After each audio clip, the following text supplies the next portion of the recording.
Hi guys, welcome back to my channel. मैं हूं Ankita and I hope you doing well. Welcome to Ankita vlogs. आप लोगों के बहुत सारे सवाल थे इस बात पर कि अदिश्री को मैं घर पर किस तरह से पढ़ा रही हूँ। लॉकडाउन जब से लगा, आई थिंक आफ्टर मार्च हम लोगों ने स्टार्ट किया था। मतलब बस लॉकडाउन स्टार्ट हुआ था उसके थोड़े दिन बाद से ही हमने स्टार्ट किया था कि हम घर पर होम स्कूलिंग किस तरह से कर रहे हैं, अदिश्री को किस तरह से चीज़ें सिखा रहे हैं। सो मैंने सोचा कि मुझे इस पर एक सेपरेट वीडियो तैयार करना चाहिए, बनाना चाहिए, ताकि आप लोगों की हेल्प हो सके। अगर आपका बच्चा 2.5 साल से लेकर 4 साल के बीच में है और अभी आपने उसे कहीं भी स्कूल में एडमिशन नहीं दिलाया है, या फिर अभी ऑनलाइन स्कूल उसका नहीं चल रहा है, या वो और कुछ नहीं कर रहा है, और आप चाहते हैं कि आप घर में उसे इस तरह की चीज़ें कुछ कुछ थोड़ी थोड़ी करके स्टार्ट कराएं, तो ये वीडियो आपके बहुत काम में आ सकता है। आई नो ये थोड़ा सा बड़ा होने वाला है वीडियो, बट आप इसे लास्ट तक देखिएगा। मुझे पूरा विश्वास है कि ये वीडियो आपकी बहुत हेल्प करेगा। सो गाइज, आज की इस वीडियो को हम स्टार्ट करते हैं। Let's get started.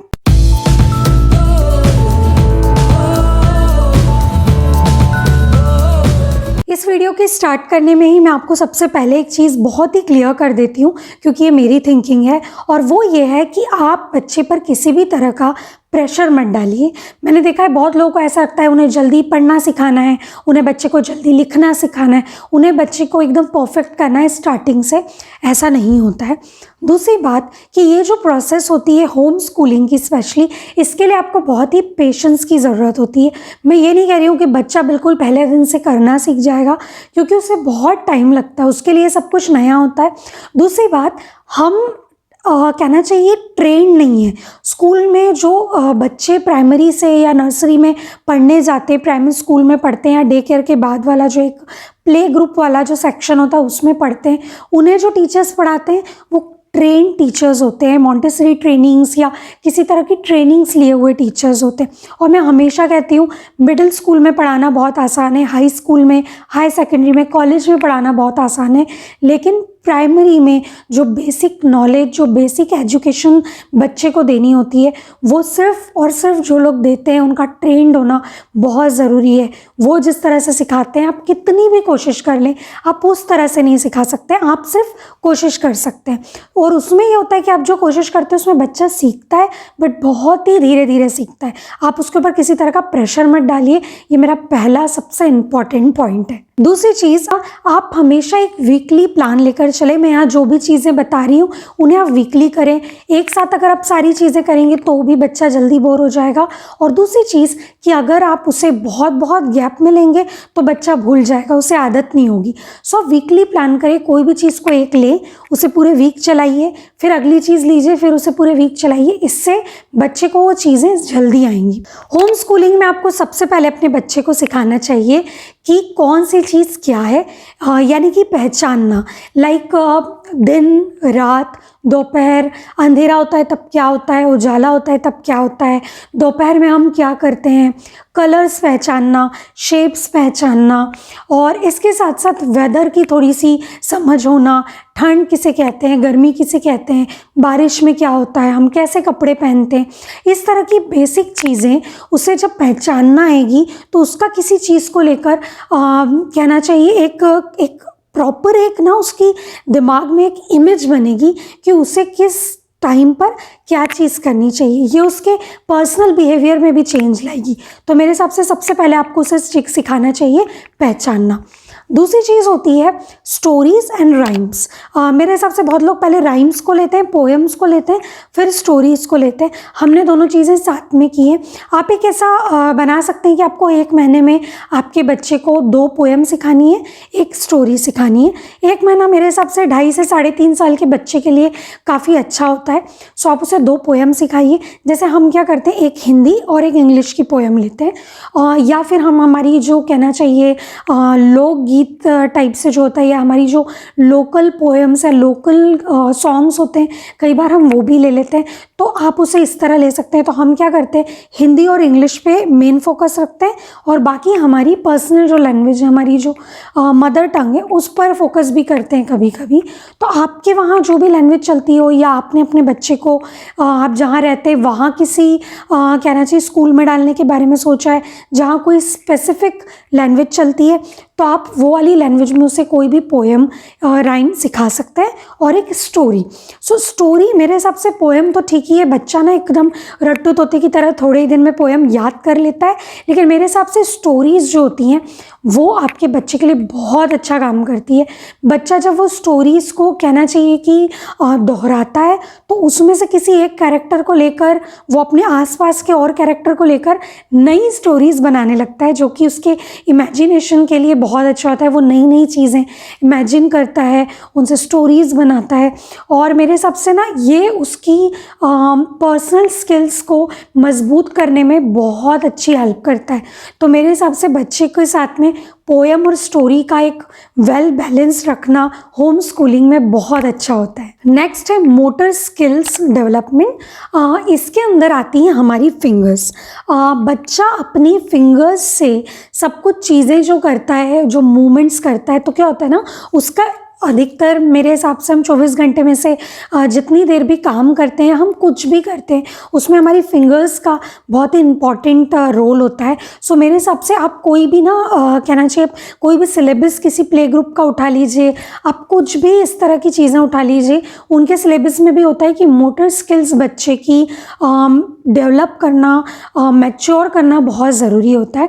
तो आप हमेशा कोशिश करें कि आप अपने बच्चे के साथ कुछ तरह तरह के गेम्स खेलें, कुछ क्रिएटिव चीज़ें करें। अगर आप मेरा इंस्टाग्राम अकाउंट फॉलो करते हैं तो आपको पता होगा, मैं उस पर बहुत सारे इस तरह के ना क्रिएटिव जो हमारे गेम्स होते हैं वो बहुत सारे उस पर आइडियाज़ डालती रहती हूँ, आप उन्हें भी चेक कर सकते हैं।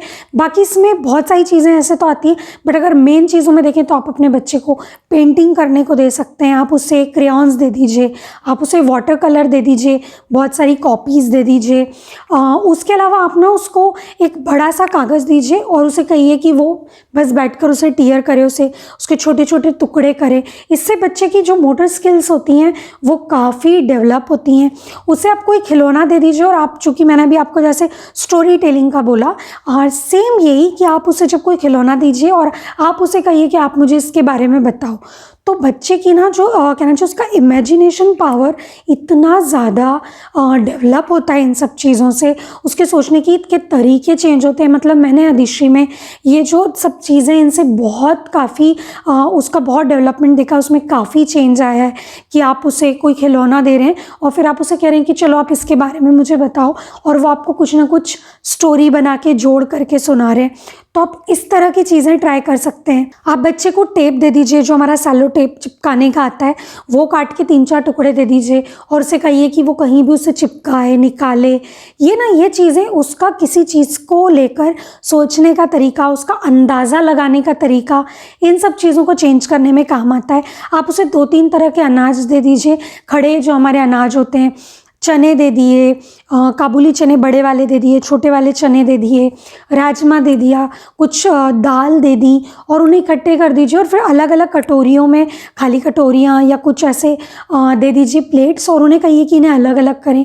ये जो सारी चीज़ें होती हैं ये आपके बच्चे की मोटर स्किल्स को डेवलप करने का काम करती हैं। चीज़ों के बारे में उन बच्चे के मायने चेंज होना स्टार्ट होते हैं, अंदाज़े लगाना चालू करता है बच्चा, जो कि उसको आने वाली लाइफ में भी काफ़ी काम आता है। सो ये भी आप होम स्कूलिंग में ज़रूर ट्राई कीजिए। उसके बाद अगला है काउंटिंग करना सिखाना। बच्चे को काउंटिंग करना सिखाना, वैसे बहुत लोग कहते हैं कि 2.5 से 3.5 के बीच में 1 to 10 तक उसे काउंटिंग सिखा देना चाहिए। अगर आपका बच्चा नहीं सीखा है तो आप उसे सिखाकर फिर ये चीज़ करा सकते हैं, लेकिन आप उसे काउंटिंग कराइए। उसके लिए ज़रूरी नहीं है कि आपके पास किसी तरह की बुक हो तभी काउंटिंग होगी। आप नॉर्मली भी किचन में काम करते करते उसे कहिए कि कटोरियों को काउंट कीजिए, प्लेट्स को काउंट करो, या बाहर बैठकर नॉर्मल बिल्डिंग्स को काउंट करो, कहाँ कहाँ लाइट जल रही है। और यूजुअली हमने ये चीज़ बहुत की अधिशी के साथ कि गैलरी में हम उससे ले जाते हैं और हम उससे पूछते हैं कि बताओ कहाँ कहाँ लाइट जल रहा है अभी, क्योंकि रात के टाइम क्या होता है, कहीं लाइट जलता है कहीं नहीं जलता है, तो हम उसे कोई भी बिल्डिंग दिखाते और कहते बताओ कहाँ कहाँ लाइट जल रहा है, फिर वो काउंट करके बताती है कि हाँ इस घर में लाइट जल रहा है। तो इस तरह से आप बच्चे को काउंटिंग सिखा सकते हैं। ये भी एक होम स्कूलिंग का ही हिस्सा होगा आपकी। उसके बाद नेक्स्ट है ट्रेसिंग करना। ट्रेसिंग करने से मेरा मतलब है कि बच्चा किसी चीज़ को ट्रेस करे, एक ऐसे डॉट डॉट, जैसे ना आदिशि के पास इस तरह की एक बुक है। अगर ये बुक आपके पास नहीं है तो भी कोई फ़र्क नहीं पड़ता, बट आप ऐसी बुक भी ऑर्डर कर सकते हैं। सो इस बुक में क्या होता है, अभी वैसे आदिशि ने बहुत सारा किया हुआ भी है इसमें, एक सेकेंड, ये इस टाइप से होता है ये। तो इसमें इस तरह के डॉट बने होते हैं। आपको ये करना होता है कि इन डॉट्स को, बच्चे को आप सिर्फ पेन दे दीजिए मार्कर और उसे कहिए तो वो डॉट बनाएगा।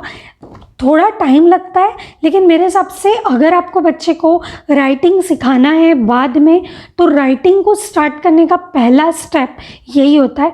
मैं ये नहीं कहूँगी आदिशि भी एकदम राइटिंग सीख गई है, लेकिन हाँ फिर भी वो ए और 1 2 बनाना सीख गई है। ए बी सी भी कभी कभी बना लेती है और 1 2 इतना लिख लेती है।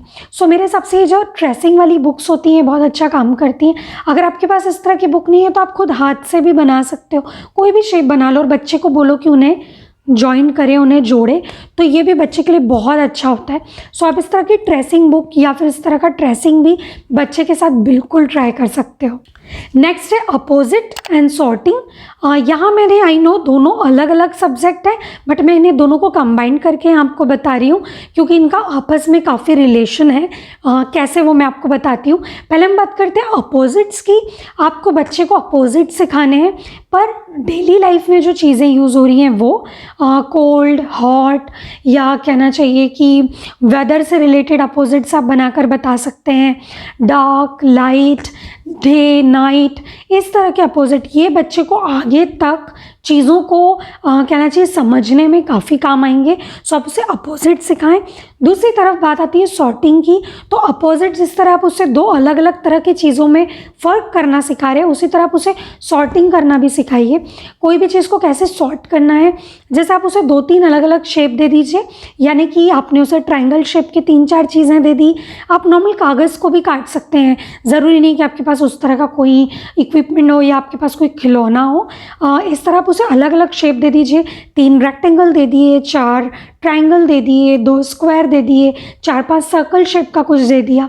सबको इकट्ठा कर दीजिए और आप उसे कहिए कि वो सबको अलग अलग सॉर्ट करे। या जैसे मैंने मोटर स्किल्स में कहा कि आप उसे बहुत सारे अनाज दे दीजिए और एक एक अनाज कटोरी में रखकर उसे कहिए कि इसे अलग अलग करो, ये काय में आएगा, ये काय में आएगा, उससे खुद को पूछिए। इन अपोजिट और सॉर्टिंग करने की जो प्रोसेस होती है, ये भी आपके बच्चे के लिए बहुत अच्छा काम करती है। और आगे, क्योंकि जो कुछ भी हम अभी 2.5 से 3.5-4 साल की उम्र के बच्चे को सिखा रहे हैं होम स्कूलिंग में, वो सिर्फ इसलिए है कि आगे चीज़ों को कहना चाहिए मैनेज करना वो ज़्यादा अच्छे से सीखे। क्योंकि आगे जो भी वो पढ़ेगा या जो भी चीज़ें होगी, राइटिंग को लेकर हो या रीडिंग को लेकर हो, उसको लेकर उसका एक सही उसका सोचने का तरीका बनाना बहुत ज़रूरी है। तो आप इस चीज़ को भी ज़रूर ध्यान रखें। नेक्स्ट और लास्ट है इंडिपेंडेंट एक्टिविटीज़।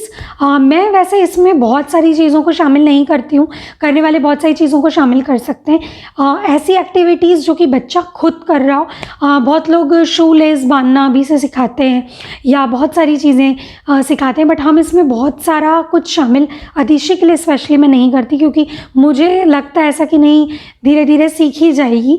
बट फिर भी हम कुछ इंडिपेंडेंट एक्टिविटीज़ करते हैं। जैसे सुबह जब वो उठती है तो वो जैसे भी उसके ब्लैंकेट की घड़ी करे, हम उससे कहते हैं कि वो अपने ब्लैंकेट को फोल्ड करे, वो अपने तकिए को सही तरीके से लगा के रखे। इसके साथ में जब वो कुछ भी जैसे वो पानी वानी पीती है तो वो उसकी बॉटल या ग्लास को जहाँ भी रखती है, हम उससे कहते हैं कि वो जगह पे रख कर आए, या फिर वो अपने खिलौनों को खुद जगह पे अरेंज करे। 10 में से आई थिंक वो 2 बार ही सुनती है, लेकिन फिर भी वो सुनती है, वो करती है मन से। ब्रश करने का है, हम पहले उसी को उसका ब्रश पेस्ट लगा के थमाते हैं, उससे कहते हैं कि वो खुद ब्रश करे। जब वो खुद एक बार अंदर जो कुछ भी जैसा भी, क्योंकि छोटा बच्चा है तो ऑफकोर्स बहुत अच्छे से ब्रश नहीं कर सकता, बट वो जैसे भी मैनेज करके करती है, एक बार वो खुद कर लेती है, उसके बाद हम ब्रश करते हैं। हम उसे खुद मोटिवेट करते हैं कि वो खुद अपना मुंह धोए। हमने यूजुअली क्या किया हुआ है कि वॉश बेसिन के पास एक छोटा सा पार्ट रख दिया, एक स्टूल रख दिया है, उस पर खड़े होकर हम उसे कहते हैं कि वो खुद अपना फेस वॉश करे। तो जैसा भी करती है, बाद में ऑफकोर्स हम कर देते हैं, लेकिन खुद मन से भी करें। तो इस तरह की इंडिपेंडेंट एक्टिविटीज़ भी आपके बच्चे के लिए बहुत अच्छी हैं। ऑफ कोर्स ये होम स्कूलिंग का हिस्सा नहीं है, लेकिन ये चीज़ें सिखाना भी आपका ही काम है। और इस एज में अगर आप बच्चे को ऐसी छोटी छोटी चीज़ें सिखाना स्टार्ट कर देते हैं तो वो बच्चे के लिए बहुत अच्छा रहता है। सो गाइज़, ये था हमारा आज का वीडियो। ये वो चीज़ें हैं जो मैंने अपने एक्सपीरियंस से सीखी है, जो मैं आदिशि के साथ पिछले 7 से 8 महीने से सीरियसली कर रही हूँ और उसमें बहुत अच्छा चेंज मैंने देखा है। सो आई होप कि ये वीडियो आपको पसंद आया होगा, आपकी हेल्प करेगा। अगर आपको पसंद आया सो लाइक करना बिल्कुल मत भूलिए और पेरेंट्स के साथ इसे ज़रूर शेयर कीजिए और मुझे कमेंट सेक्शन में ज़रूर बताइए कि ये वीडियो आपको कैसा लगा। अगर आपके और भी कुछ, मेरे हिसाब से हर किसी पेरेंट्स के अपने अलग अलग आइडियाज़ होते हैं, सो अगर कुछ और आइडियाज़ हैं तो ज़रूर कमेंट सेक्शन में शेयर कीजिए ताकि और लोगों के काम आ सके। सो गाइस, ये था आज के वीडियो में। नेक्स्ट वीडियो व्लॉग में हम फिर मिलेंगे। इंस्टाग्राम और फेसबुक पर फॉलो करना बिल्कुल मत भूलिए। सब्सक्राइब नहीं किया सो सब्सक्राइब कीजिए और हमेशा अंकिता व्लॉग्स के साथ इसी तरह बने रहिए। जब तक नेक्स्ट वीडियो व्लॉग आता है तब तक के लिए बाय बाय।